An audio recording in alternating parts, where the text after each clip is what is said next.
Hi guys, and welcome to another edition or episode, I should say, of the Burning Desire show. Now, normally I do this and I forgot. I've just realized in the slight prequel that we have to ask for the pronunciation of your name, and I didn't. So I'm going to guess it's Pat Wetzel. Is that correct? Oh, good job. Nice, nice. And we were talking. You're um, calling us from Arizona, North Arizona. Yeah, that's where I'm living now. Yes. Great, great. And I always, I think people that watch, listen to the podcast have probably heard this about a million times now, but I always say the same thing, which is the Steve Jobs quote. It's just how we start the podcast and how we weave the story. You can't connect dots going forwards, only backwards. So that being said, I always like to try and see, if not briefly, like how early school education was like, because that's the first time you kind of get to do your own thing, even be it if you live at your parents' house, you're still day to day independent to a degree. Were you someone who enjoyed school? Were you someone who was studious and did well? What was your kind of like early memories of education like? Oh, I enjoyed school from an academic perspective. I love the learning. Hmm. Socially, I think it's a little bit harder. I think that particularly as teenagers and everything, we try to find our place and it's not always easy. And I think being a smart girl taking lots of advanced courses, it makes it a little bit more difficult. So, did you particularly enjoy certain subjects? I know that you went to Wharton, which is very very well regarded school, like college. We call it university in the UK, but you call it college. And you did international finance. Was it obvious to you that you enjoyed the more numeracy based subjects, that kind of thing? Was that why you went down that road? No, that was just a given. I mean, you have to have good quantitative skills to get through a curriculum like that. But actually, it's taken me many years to realize this. I'm actually very right brain and creatively oriented. And as a result, even in finance, I see things a lot differently than other people do. I can take in lots of data and correlate lots of different data points and just come up with a slightly different viewpoint. And sometimes that's good, and sometimes that isn't.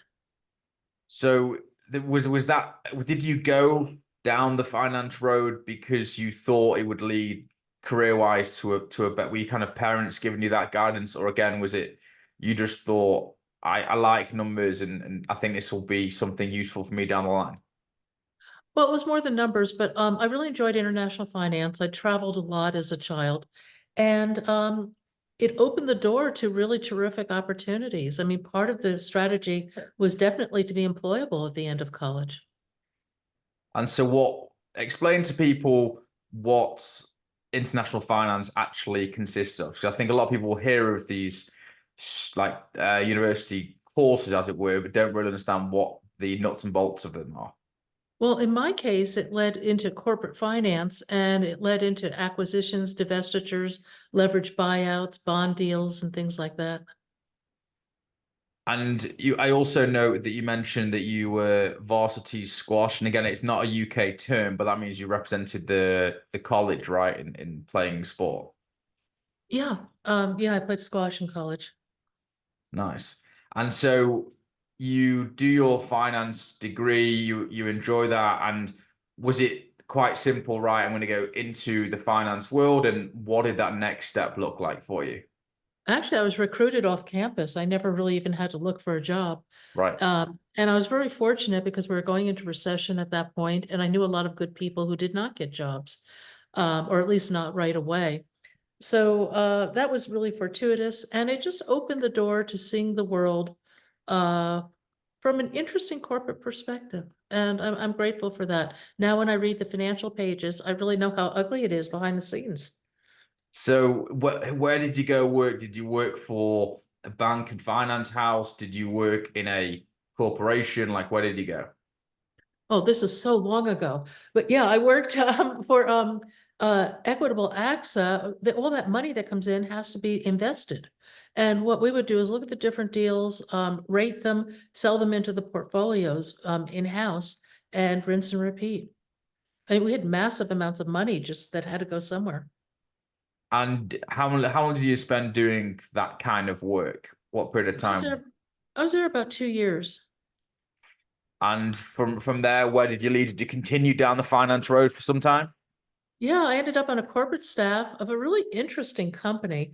They were ahead of their times and weren't always really well understood by Wall Street. What they tried to do was amass a portfolio of companies that would maximize their stock value. But the problem with that is they were often buying and selling companies. This is way before computers or anything like that.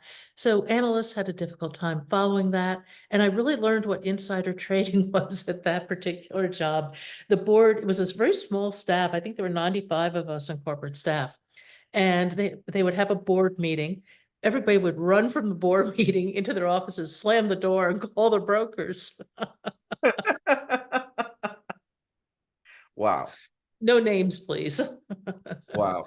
So you again, and all during this time, you were enjoying your time in the finance world. You were, I'm sure, remunerated well, but you were enjoying what you were doing. Oh, yeah. I mean, it was very interesting on many levels. And at what point in time is it quite a bit longer down the road that this kind of health problems kind of started to occur, or where did those kind of Well, start? the health problems caused my career to go completely offline. I was getting very tired, having some double vision and some trouble swallowing. I was really losing weight, which every girl's happy to lose weight, but this was getting a little bit too extreme. Okay. And a neurologist at Yale diagnosed me with myasthenia gravis, which is a very rare neurologic disease that impacts your voluntary muscles. So things like speaking, seeing, breathing, walking Wow. become troublesome. And about a third of the people die, about a third of the people are permanently disabled, and about a third of the people kind of get better, muddle through. I obviously fell into the latter category. Wow. And so what sort of period is this? Like you left college, you've done this couple of years in one company, then you move into a kind of more niche company. Was it a Yeah, little and later? then yeah, and then after that, actually, the myasthenia took me out for almost a decade. Wow. Yeah. Wow. So for that decade, like was you just a daily battle, just trying to kind of keep yourself going effectively and not Oh, work? sure. At first, it was just survival. You had no idea what would happen. And if you tried to exert yourself and you were able to in any way, it meant 2 days in bed. Wow. Yeah, it was a bit of a change. Yeah, I mean, did you just notice, say, at work that you were tired and these things, and then you went down and got diagnosed, and it just got worse and worse? Is that kind of what happened? It got worse and worse. At one point, I found myself digging my lunch out of my mouth so I wouldn't choke because I couldn't swallow. Wow. And obviously, after a point, something was wrong. This was more than just, exhaustion. And what they do with myasthenia is they take out the thymus, which is a gland in your chest. They crack your chest like for open heart surgery. And they're not even sure that it really does anything, but they think it'll make you better. Then they put you on a barrage of drugs, and then they put you on a barrage of drugs to counter the barrage of drugs that they first put you on. Oh my word. It's Wow. like modern medicine at its best. Wow. And so this is a whole decade of time kind of Yeah, battle. and actually, at the time I was married, and my ex was finishing his training as a surgeon, so we were also moving during that period for various opportunities. So we started off at Yale, went down to New Orleans for a year, then up to Pennsylvania. So it was very disrupting on many levels. Wow. And you say I read that this led to uh divorce, unfortunately, as well, the health problems. Yeah, he ran off with his nurse. Oh, that's pleasant. Um, you talk about feeling frustrated and worthless from the health problems. I imagine the juxtaposition of being a smart woman in finance, making your way from Wharton and all these things, to all of a sudden it's day-to-day survival must have been quite a stark contrast. It is. I think one good thing to come out of it was it made me stop. First of all, it makes you question all the things that go into an identity. Mm, Really, who are you? And I think it allowed me to develop a much kinder side of myself that couldn't survive in a corporate world. So I think that was really a positive thing. And I got a dog. It is quite amazing. I've heard this many times, and I'm sure you, from what you're saying and have been experienced, will resonate with this. That a healthy person wants 10,001 things, and a sick person just wants one thing. Oh, that's a good quote. I think that's very true. I don't think people value their health until it's really put at risk. For sure. I mean, I think it's if someone obviously hasn't thankfully gone through anything like you've gone through, the way of thinking about it is really simple. Like if you one day have like a migraine and you can't work that day, like all of a sudden, like the only thing you're thinking about is this is really not pleasant. Like I need this to stop. You don't think Yeah. about every other thing going on, or I've got a buddy right now who's had a really nasty ski accident, and all of a sudden he's having surgery on his knee and can't walk all the rest of it from nowhere. And all of a sudden it's like, oh, like being able to walk is just like such a privilege. And like, you just don't like, it's easy to say, right? When you're a healthy person, you can do anything you want to do. But like, we do take so much for granted. I don't care who you are and how much grateful things you do in the morning or write down in your journal, however you do it. Um, I've said this before, and I mean, I think this is absolutely true that the one thing in this world that you can't do enough of is be grateful. You simply can't. Yeah. And I think there are so many things for most of us to be grateful for. And I think the hardest thing is to be grateful when you're really going through a tough time. The first time I ever started a gratitude practice was actually when I was going through the divorce. And I was in my bedroom, there was no bed frame, just a metal frame, under the mattress. I think I had one light in the room. And my life was just destroyed. I mean, I was really not in a good place. And there were days when I had to struggle to find a single thing to be grateful for. No, I totally get that. And you mentioned this like yourself becoming much kinder over the kind of the illness and the silver lining of that. Like how do you mean? Do you mean like at some point you just, because I've told somebody this week actually as well for a separate podcast and all about kind of understanding yourself.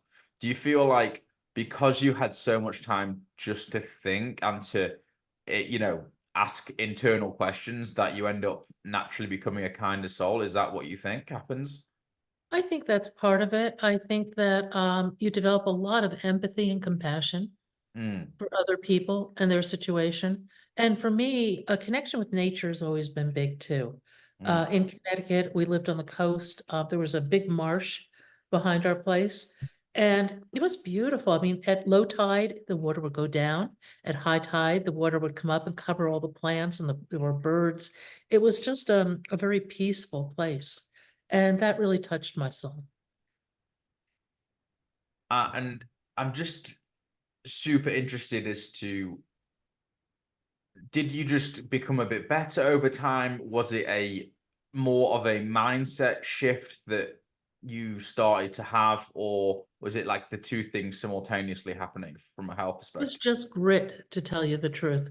I just went ahead day by day by day. Over the years, the disease stabilized and got better to the point of one of the problems with the medication regime is that too much medication has the same side effect as too little. So you never, and you're trying to titrate this, and then you're putting in additional drugs into the equation. And it's very hard to really know if your drug dosage is spot on. So at one point, actually, when I was learning to fly, this was after the divorce, I When you say started, fly, you mean like actually like a plane, you're referring to it. oh yeah, high performance sailplanes, actually. Wow. Long wings, they can go hundreds of miles, Wow. no engine. But we were about drugs and things. One of the things I started to do is just no doctor would do this. I mean, doctors just want you to stay on your drugs, be quiet, don't die. I don't want the mark on my watch. So I just started to titrate myself off of the drugs slowly. I always kept them with me. I was still never quite sure where I was in this equation, but as long as I could function, I figured that's good. That's good enough for me. And you talk about this serendipitous things happening and then something called the spirit of soaring. Can you explain what you mean by those two concepts? Well, actually, I took a trip cross country to visit some friends, thinking, what am I going to do? I'm living in a place I hate. I have a job I hate. Nothing, my dog died. I'm Oh, alone. I'm just like, I don't, what am I going to do? So I took a trip cross country, and in San Francisco, I rented a white Mustang convertible, put the top down and went up to wine country, and I tooled around. Now, this was back in the early 90s. So it wasn't the alcoholic Disneyland it is now. There were actually, kind of rundown farms, excuse me, in some cases, some very nice places. But I got up to Calistoga, which was a little on the ratty side back then. Nobody really knew much about it. And in Calistoga, there is an airport that intersects the main street. wow. It ends right at the main street. And I thought, oh, that's kind of curious. So I went over and I checked it out, and they were doing glider rides. And I thought, oh, I'll go for a ride. And it didn't really knock me out one way or the other. It was a nice experience. So I went back east, and I heard about 3 lawyers that were flying gliders on weekends. So I invited myself out over a 3-day weekend. I flew for 3 straight days, and that was it. I was hooked. And from there, I went to another club that had really high performance planes and people that competed to go to the world team and things like that. And I bought a plane. And after that, I actually took the plane cross country and ended up moving out to Minden, Nevada. Well, I moved to like Tahoe, and Minden, Nevada is on the east side of the Sierras. It's one of the best places in the world to soar. You can go hundreds of miles on a good day, and going over 30,000 feet is not that difficult. So how does that work with no engine? Like how's it working? Well, first of all, aerodynamically, all airplanes work the same.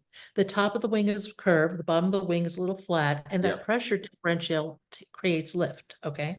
So lift is inherent in the design of the plane, but with weight and gravity, it's going to come down over time. So while you're up in the air, you have to find sources of lift. It could be thermal lift, it could be wave lift, it might be, the wind blowing off a mountain range. You Clouds are often an indicator of lift because, obviously, the air is rising and condensing. So over time, you learn a lot about weather. You learn to start reading signs of lift, where to find the best lift, how to climb optimally. And once you have more lift, then you go and you fly the next leg or towards the next leg of your trip, with the idea you'll have to find lift along the way. And how do you make sure you have enough lift to get to where you're going and what if you don't? Like, how does this work? This is so Well, crazy. sometimes you don't get there, that's part of it. I mean, The way well, sometimes you just land where you can, like yeah, that's a little hairy, but yeah, you have to land out. And that is extremely stressful to say the least. I remember one gentleman who landed in a dry lake out in Nevada, and it's hard to tell from the air how dry a dry lake might be. You don't really have any indicator. Anyway, he landed. The lake was not that dry. His plane was stuck, and he actually had to get a helicopter retrieve to pull him out. wow. But sometimes you land at alternate airports, sometimes you land in a field, sometimes you damage your plane, sometimes you don't. The key is to walk away from it. That's a good place to be. And so, like say you land in like somewhere you weren't intending to. Like how does the initial like liftoff take place? Like what happens there from a Initially, well, there are a few variables here, but in general, a plane will be towed up by a power plane to about 2,500 feet. okay. And at that point, you release and you have to go find lift. How this is so interesting. Oh, it's So a fascinating sport. I'll send you a link actually to give you an idea of how magnificent and beautiful it is. I mean, if you can imagine 15 to 20 meters of beautiful white flexing fiberglass wing, you know, soaring over mountains, over plains, over farms, over whatever the territory is beneath you. It's an absolutely astonishingly beautiful sport. do you need like like license wise? Do you need is it a completely different license to obviously a actual plane? Is it like how does it You, work? You need a pilot's license and you need a sailplane rating on that license. I see.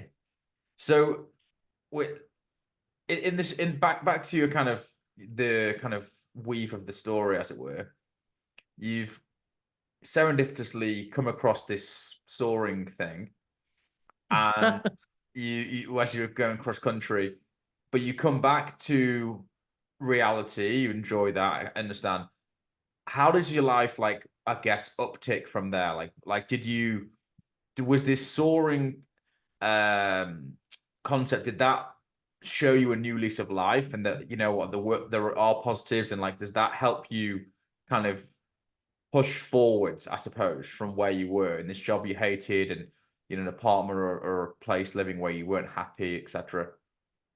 Well, ultimately, yes, it did. But at the time, I kind of call this life wish, death wish. My life on the ground was absolutely awful. My life in the air was miraculous, and they're going on simultaneously. Mm. And ultimately, it was the life wish piece of the equation that really propelled me forward. And I was willing to take risks. I was willing to change clubs. I was willing to buy a very high performance plane at the time. I was willing to take it cross country and move, so I took a number of steps that really kind of progress the narrative, if you will. And so where do we get to the point in which, am I right with this? Correct me if I'm wrong, that then you have another a huge health issue occurs. Yeah, I was diagnosed with incurable but hopefully manageable lymphoma in 2009. Um, to say that was a shock is understating it dramatically. But one of the things that was interesting that came out of that period uh, was the fact that I really learned to focus on the small things that brought me great joy. And I found enormous peace in that. And I also started a meditation practice during that period that has been life-changing. So can you talk a bit about these, 'cause I think that's really important, is this concept of finding joy in small doses almost, and then the meditative practice. Could you break those things down, please? Yeah, strangely, obviously there's a lot of fear that goes with cancer. The treatments are horrific. It just brings your life to a dead stop. But in that dead stop, I really began to see so much beauty around me. That was a really profound piece of the experience for me. A lot of people I know may not share that, but it made me very appreciative of a lot of little things. Um, there was a second half to the question. Refresh my memory. Just dive into that a moment. Like, was this, so compared to the previous medical diagnosis, this one more devastating to you because it was incurable, and because you saw more of a chance of the end is nigh sort of thing? Is that why this was particularly more shocking to you, or just came out of nowhere, or? Well, it came out of nowhere. And I mean, cancer just has that aura about it that it makes you really stop and wonder. Now, theoretically, this should be manageable, but 10% of the cases every year transform into something that's not very manageable. Right. So you're always looking over your shoulder, wondering what's going to The- happen next. So And go on, Karen. no, Sorry. no, and the other part of the question you had asked came to me as it was about the meditation practice and how Yes. that came to be. That actually came out of a very unpeaceful period. My neighbors from hell had built a 9,000 square foot house just on the property line, and they went from being quiet to being outrageously loud. I mean, they all of a sudden several $100,000 of cars appeared in the driveway. All of a sudden, loud and big parties. Their stereo was so loud you could watch the windows in my house. Pull in and out with the bass. Wow. And they were just, it was just an unbelievable transformation, and they wouldn't be responsive to anybody. So I had to re-landscape my yard just to blot them out. And my yard at this point is just all torn up. These trees that I'd nurtured, that I loved, were being torn out. It was heartbreaking. And I was out there in the middle of the night one night, and their stereos just booming, booming, booming. And I looked at the stars, and I'm facing a transplant with a 30% mortality. rate, I have a lot on my plate, to say the least, and my yard's all torn up. So I look up at the stars and I just screamed. I literally had a guttural scream just come out of me. And I realized at that point that my stress was managing me and I was not managing my stress. Mm, So I heard about a meditation class at the local museum where every week they did a different type of meditation. So I signed up, I went to every class, and I decided to commit to a transcendental meditation course, which meant 2 20-minute periods of meditation every day. And I did it religiously. I mean, it was like this lifeline for me. And meditation has just been game changing because with meditation, you learn to still your mind. When you still your mind, you can all of a sudden witness your thoughts, and that gives you choice. Now you can choose what you think, as opposed to just randomly letting your rote patterns, run on and on and on. But I think the most interesting thing about meditation is that it's experiential. Now, let me explain what I mean by that. Say you've never had a piece of chocolate mhm, and you read about chocolate. There's white chocolate, there's dark chocolate, there's milk chocolate, there's chocolate with nuts, with coconut, there's little pieces, there's big pieces. You read about it, but that doesn't tell you what chocolate's like. mm, Then you have a piece of chocolate. Aha, it's experiential, mm. right? Well, the same thing happens with meditation. You go into the space of quiet and even bliss, and it's an experience. And that experience stays with you. So over time, as you keep practicing and have these experiences, that place of bliss and peace becomes a part of you. And that changes the way you relate to the world. That's super interesting. For people that don't know, I have heard of how do you say it? Transcendental, yeah. Transcendental. Um, what is that like? What does that actually mean in the respects of meditation? Really, all it is you have a mantra that you follow, and that mantra helps focus your mind so that your mind doesn't drift off. Now, your mind will drift off, but you just bring it back. Mm, And after, many years, I've been doing this for about 15 years now, wow. you still have sessions where your mind drifts off, but you can bring it back. And I think the mental discipline of something like that is really powerful in the rest of your life. For example, one of the things that I've gone out of my way to do, we've gotten such short attention spans with social media Oh and the yeah. web. People don't read books anymore. I've always made it a point to I read a lot of books, but to make sure that I maintain the ability to go deep on a topic and maintain that focus. That's really Yes. important to me. Yes. And I make sure that I can do that, even as the rest of the world can't read a watch anymore. Well, I'm a watch dealer, so that's quite I know. shameless little plug. Um, you know, You you have a much better clientele than most people. um, I'm interested back to this joy in small things concept. Like what sort of things were bringing you joy? Like because the two concepts of gratitude and finding joy in small things are inextricably linked. I'm just interested to know like what kind of small things day to day would you see or witness or experience that before you would take for granted, but now you were like, oh, actually, like yeah, I can get real sense of joy from that. Sun on your skin, Mm, hummingbird in a garden, the breeze swaying a hammock, the softness of a cat's fur. right, You're you're there to really present see really. it. Yeah, present, very present. Mm. It is amazing because I think some of the things you're talking about, I'm sure you've probably come across it, or if you haven't, most people listening or viewing will have, I think, which is Mark Manson's The Subtle Art of Not Giving a Fuck. Have you come across this at all? Yes, I've seen it. I don't think I've read that one. Okay, well, one of the things he talks about is the fact that death brings everything into real focus.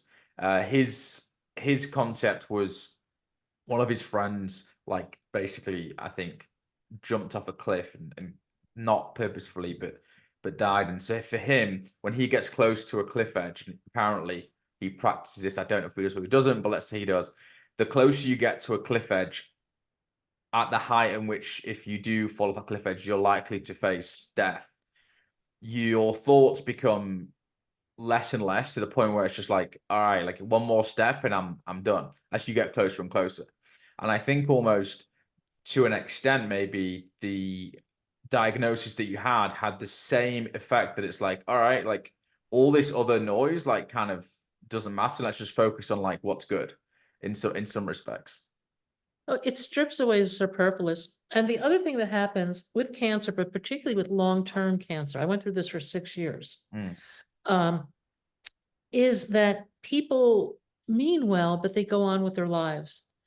And your social networks are often just fall apart. So you start really asking yourself what is real and what isn't, and what is important and what isn't. And I think that for most people, it boils down to very few people yeah. and to something that is real or meaningful for them.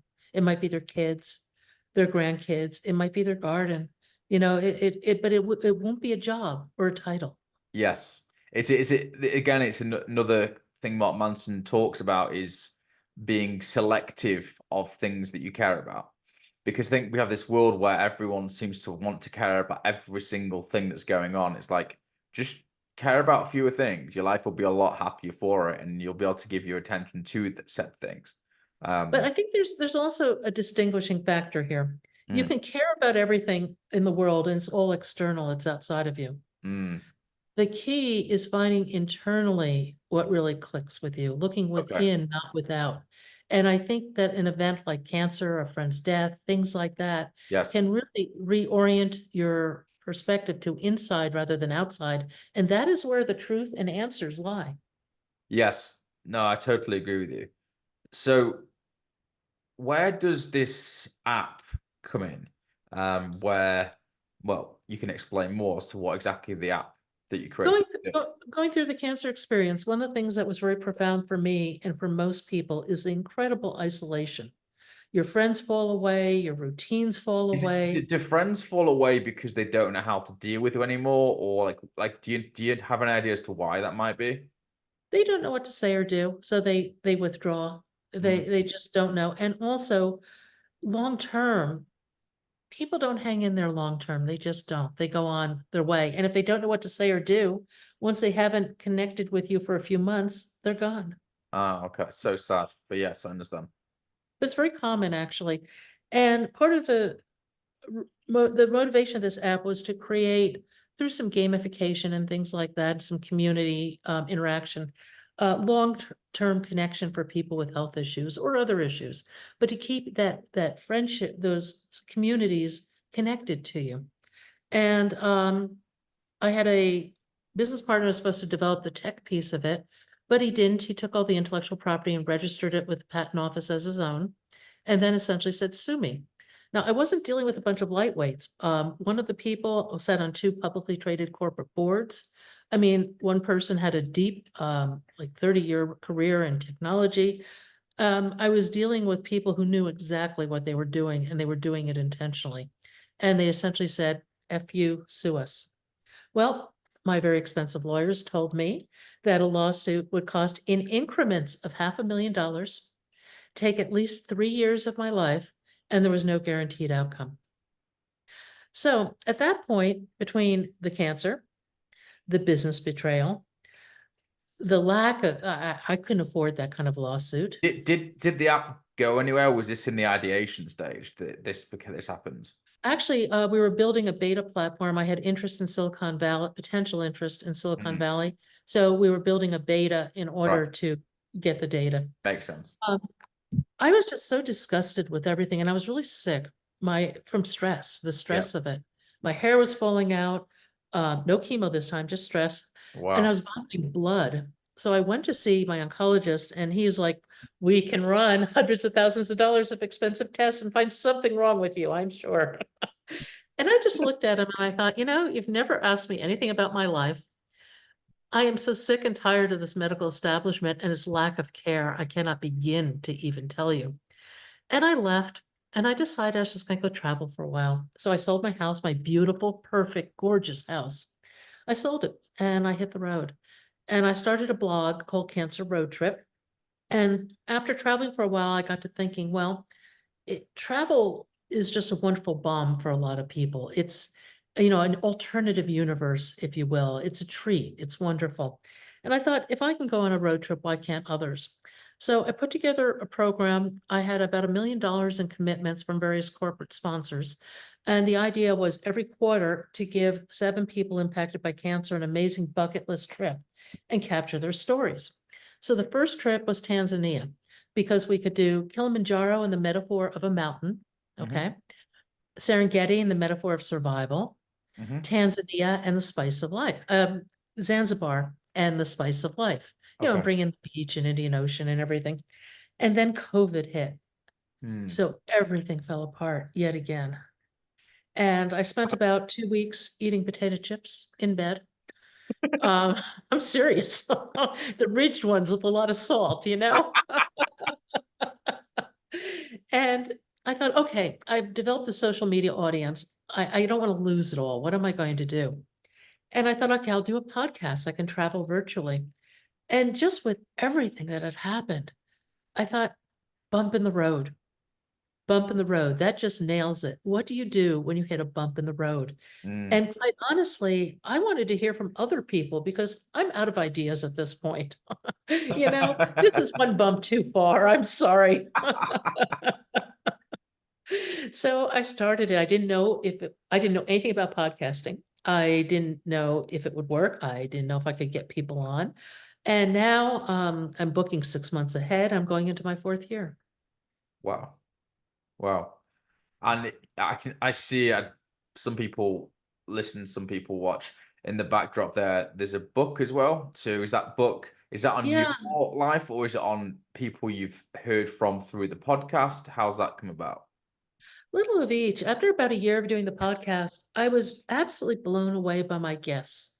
They were amazing, and their stories were just incredible. So I thought, another way to package this information because I hear every podcast, I hear every guest, I meet them, I get to know them. I have Mm, a 30,000-foot view of all this. And as a result, I can kind of see all the common traits that arise from these people who manage these bumps. mm, Courage, perseverance, there are a million different things. mm, And I mm, thought this really needs to be in a book. So the original book was twice as large. I had to cut it in half. And I decided since people may or may not know me, I would tell some of my stories in each chapter just to show my connection to the guest in some way and also to give them a little sense of who is this woman. So the book is a combination of things, and the last part of the book is really a summary of some of the key, I think, commonalities that come out of all these extraordinary stories. mm. Have you found and I'm sure this is true, by writing the book and by listening to the podcast, you kind of alluded to it, sorry, not listening to creating the podcast and interviewing people. One is giving you a lot of purpose as well because you'll have a platform to tell people's stories, but two, giving you strength in that if other people can go through these things and other people are going through these things, then so can I type mentality. Oh, absolutely. I think the problem is nobody gives us a roadmap for life. We do not know how to navigate this. We really don't. And then you get slammed with some sort of out of the blue thing that just sends your world reeling. Mm, And you have all these issues you have to face, identity issues, isolation, uncertainty, betrayal. I mean, there are a million different components of some of these experiences. And I think hearing other people's stories are really helpful because when you're in the middle of it, you cannot see your way through. You mm. can barely put one foot in front of the other, quite frankly. But if you can muster that energy to put one foot in front of the other, you can get through it. And I think hearing these stories really helps people with that perspective. Are the sort of guests you have on, is it mainly medical things or could it be personal relationships, business? Is it any kind of Oh, significant? any anything. I event. had one woman who had the FBI show up at her doorstep because her husband was lying and cheating on tax things. And they went in and started taking everything out of the house. Wow. Let's see, I interviewed a gentleman who sold his business for $500 million and ended up in federal prison broke. Wow. I interviewed Mary Neal, a surgeon who had a near-death experience and it has fundamentally changed her life. The people I've interviewed are all over the map with all sorts of different bumps. Wow. And is your intention to write another version of the book with updated stories, or what? Yeah, yeah, no, I have enough material for about at least 10 books at this point. So the next book is Bump in the Road, Strong Women, stories about strong women going through various bumps. Bump in the Road Business, Bump in the Road Cancer, etc. I see. I see. And yeah, it's I think it's a credit to you, and not many people can go through some very, very challenging times, which you seemingly have, no question about that, and not just find a silver lining, but find purpose and some sense of being through that, and giving people this opportunity to provide a platform for them. And it's often quite cathartic for the other person to be interviewed and to think about their life in a way that's maybe they haven't done before, because as we said before, people live their own story. They don't really think about how that story interplays and maybe certain elements of it. And then also to provide an audience with both your book and your podcast with the strength and the relatability, I think, often of, yeah, other people go through things too, because we're in this world now where we talked a bit about social media before from a attention span point of view, but it's also become very much of a life's perfect point of view. It's either life's perfect Yeah, or like every day I have anxiety and depression, and like that's also, in my opinion, having had mental health experiences, like the two things are both nonsense, because you're not allowed to nowadays have any emotional range. You have to always be happy. Or if you have a yeah, slight bit of emotional range, like you're meeting the CEO of your company, you never met them before, you're not, if you have a slight bit of nervousness, that's fine. That's absolutely fine. It doesn't mean you've got to go on some medication because you don't feel good about the meeting the next day. So yeah, I think those two things are true. And I say to people, and maybe you agree with this, particularly on the first concept of life being perfect, and Instagram's the biggest purporter of this. Years ago, I've talked about this on my Burning Issues vlog that I do. I used to watch a James Bond film, and you would see Pierce Brosnan in a really nice suit, and you would see the girl that he's with, and you would see the car that he drives, and the job he has, and the locations he's in, etc., etc. What you would not do after that film is finished, you wouldn't then turn to your partner, look at your car, look at your job, look at your location, and go, "Oh my God, mine's so bad compared to Pierce Brosnan." But that's exactly what people do on social media. It's the exact same thing. Um, yeah. I think Instagram Perfect contributes to mental ill health significantly. And it's interesting what you say about emotions, and I think you're spot on. Emotions are good. And I said this the other day, and it kind of rings true with me. See what you think. We mm, come to this world as these perfect little children, right? We're curious, we're open, we're just wonderful little souls. And then over the years, the world just heaps more and more layers of crap on us, right? yes, yes, And then you reach a point where you have to dismantle these layers of crap mm, mm, in order to get back to who you are, because yeah, that's going to live a good life. It's just crazy. But that I think many people hit that point where there's just too much crap, and it is time to get rid of some of it.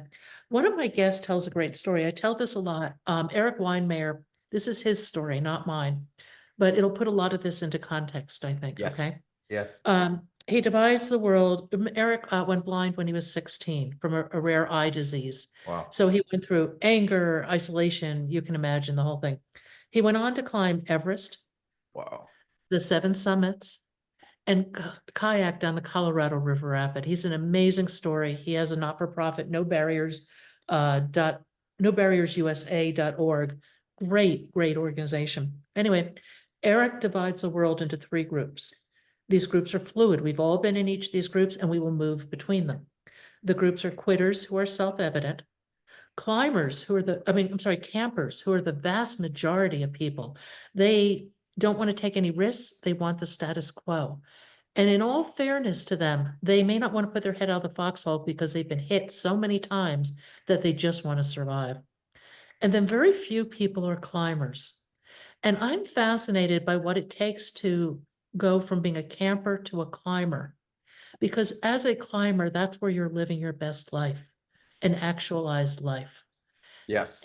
And um, so I tell that story because I think that we would all like to be climbers, but it takes courage to step out of that trench and give it a go. It definitely does. And I talk a lot to people that I'm close to about this, and it, it's so common now for the camper mentality. And then there's the talk of, oh, I'd love to do the climber thing, but then it's just all talk, and it's like, oh, I've got no time for that. And it's like, no, you do. Like, look at like your actual day. Like, break down the 30 minutes here and the 30 minutes there that you spent Mhm. scrolling this, or and a guest that I had, which is the podcast that will be out before this, and you talked about something similar, is all the answers that you really need are internal. And we're Yes. constantly looking external for answers. And we don't give ourselves even 5 minutes in a day, a lot of people, to just sit with ourselves and go, is the current trajectory of my health, my well-being, my finances, whatever it is that really synchronized with how I or who I am? And most people don't even know who they are to start with. So there's a big piece of work. And you talked about these layers of crap, like building up and congealing, I suppose. And I think that's very interesting. And I think people that have broken that mold have stripped themselves back to the curious child that goes, yeah, but why does that need to be? Like, why? Like, just because you say I can't do, like, go do that on a Friday, like, why can't I do that on a Friday? Like, or whatever the thing is. So, yeah, I think that's a super interesting concept. And yeah, this quitters campers climber mentality, that's a very interesting kind of model or conceptual idea for sure. So what's the future look like for you? Is it continuing down? I was going to say down the road, but I feel like that's maybe for you not the right term, or maybe it is the right term.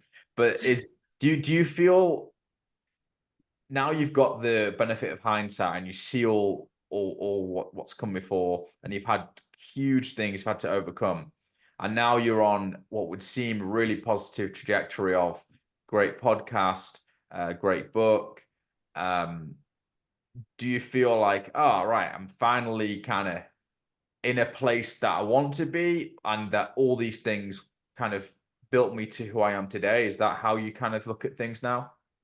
Oh, I'm always curious about what's next. I mean, I'll be doing some speaking. I'm hoping to get into the corporate market and do some speaking on bumps in the road and change and things like that. Uh, I am always in the process these days of trying to simplify my life, strip it down, recognize what's important and focus on that. Mm, I'm actually contemplating moving to a more mountainous area for that reason. I love the mountains and I love lakes. And having that connection to nature is important to me. So while I live in an absolutely beautiful place that checks every box on the list, yes. um, I think there's a little bit more and I'm kind of curious.